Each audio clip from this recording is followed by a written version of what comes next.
and also the reason why I'm comfortable in vulnerability now. So with that, my daughter, Alexis McClay, she's here to share her story today.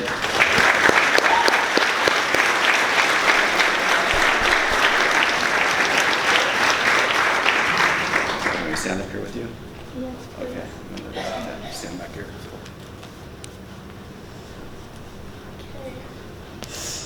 Hello.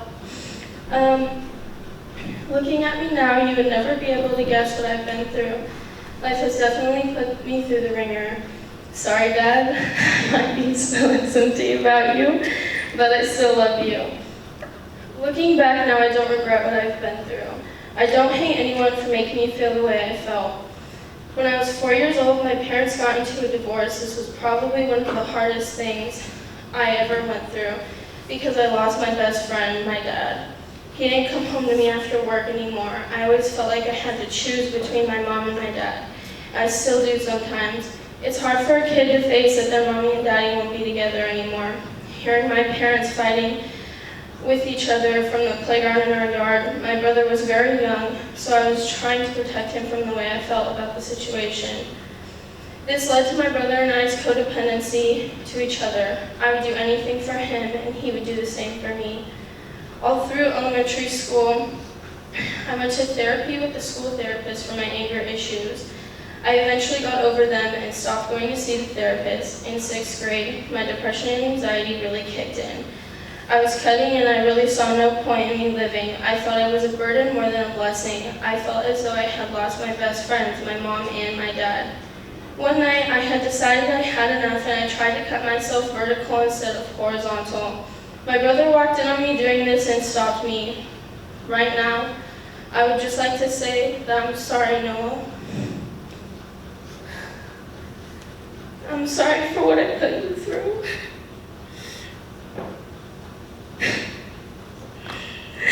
And I'm sorry for what you saw. I love you. And I want you to know that you're my rock. After that, I really felt like no one was there for me or cared. I started therapy and nothing helped. Through the years, my depression and anxiety got worse and worse.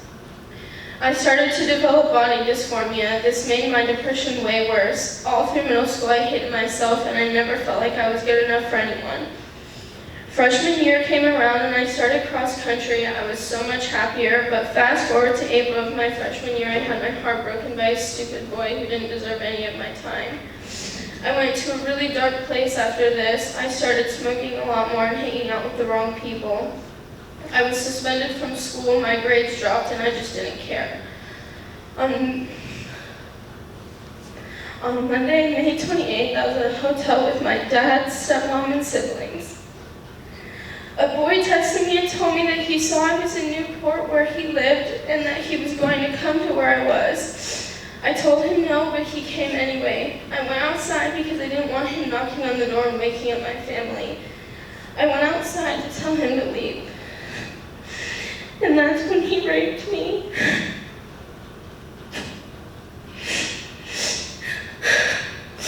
I tried to leave. He took my phone and my room key and went to the stairwell. I needed my stuff to get back in. He forced me to do things with him, things I didn't want to do. He violated me. He made me feel dirty. Made me feel like it was my fault. I live in fear of him. I'm afraid that one day he's going to find me, and most of all, I'm afraid he will make another innocent girl feel the same way he made me feel. I got no justice with my case. I was told by the DA that even though he admitted to what he had done to me, there wasn't a witness, so they didn't have enough evidence. I remember telling him no over and over again, but nothing changed. I will remember the last thing he said to me when he walked away. "Thank you for your help." As he threw my phone in my room key at me. I never hated myself more than after this. I wrote this part over and over again, trying to decide if I wanted to share this today, because I am afraid of him. He changed my whole life. I will never have that innocence that I once had. He took that from me. I have to live with something he did every day, and he probably doesn't think twice about it. There's always a part of me that thinks about that moment whenever a man gets too close to me or touches me. He did this to me. He took something from me that I cannot get back no matter how hard I try. The Thursday after the incident, I overdosed on prescription pills that I had been taking and selling. I remember the date, May 31st. I woke up on my high school football field after having a 5-minute seizure due to pills that should have left me dead. I was immediately rushed to the hospital and was in the ICU for almost a week.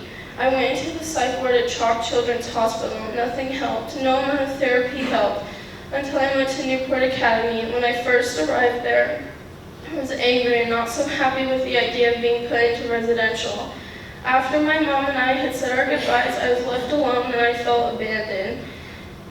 This lasted for a whole 5 minutes because right away the staff and the girls made sure I felt welcome. So many people don't want rehabs in their area but claim that they want help. I remember the 4th of July, we were all so excited to get out and dress up to go to the parade. From the moment we walked out, people walked the other way, stared, hid their kids from us. This man yelling rude things at us, calling us drug addicts, and I remember yelling at him, asking if he knew how goddamn hard it was to make the decision to get help, telling him that we were there to get better. I remember thinking what was wrong with me for them to do these things, but I realized it wasn't me. It's small-minded people.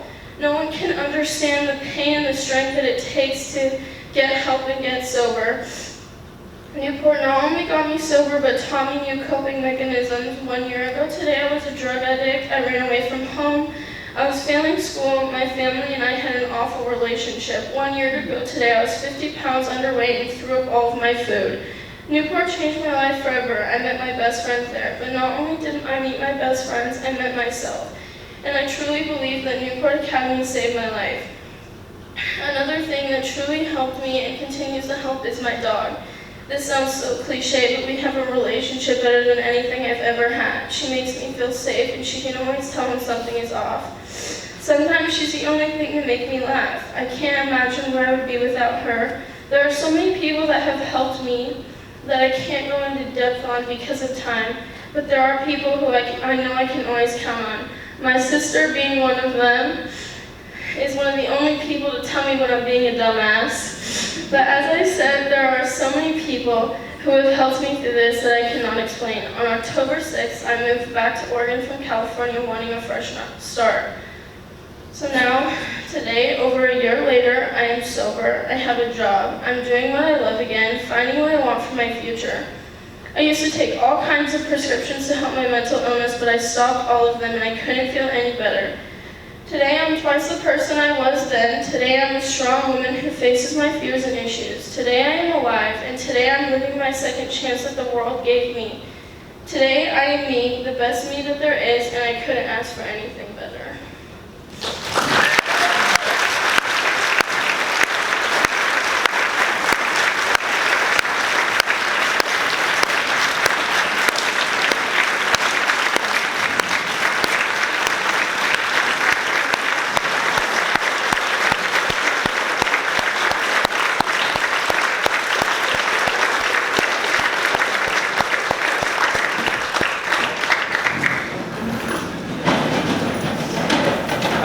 I wasn't going to cry today, so I'm not. You are, though. I am maybe a little bit, but I love her and I'm proud of her. And she wants to turn her experience into a positive experience.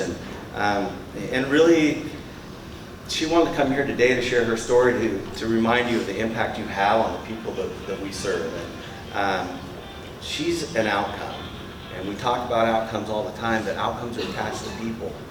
She's an outcome. And honestly, her story and what's happened to her, I was always passionate about what we do here, but it just exponentially magnified what we do here and what that means to me. I'm living it personally, and I think we do a lot of this every day. But I don't want you to forget why we do what we do, and she's living proof. Do you have any questions? Thank you for sharing.